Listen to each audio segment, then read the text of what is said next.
Happy Saturday. నేనైతే రోజు పూజ చేసుకుంటున్నాను గైస్. సో వెంకటేశ్వర స్వామికి అయితే పూజ చేసుకుంటున్నాను. చూడండి, ఈరోజు అయితే స్వామికి 5 రకాల ప్రసాదం అయితే చేశాను. మీకు చూపిస్తున్నాను చూడండి.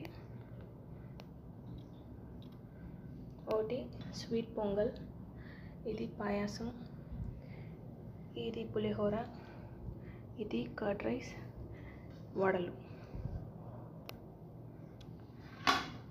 ఈ సాటర్డే స్వామి అందరి మీద అనుగ్రహం చూపించి అందరూ కోరుకున్న కోరికలన్నీ స్వామి నెరవేర్చాలని కోరుకుంటున్నాను guys. Happy Saturday. Bye guys. పూజ చేసుకుంటున్నా.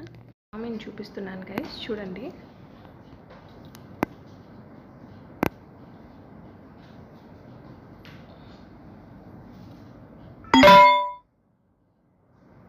సో ఇద్దరు అక్కడ ఇక్కడ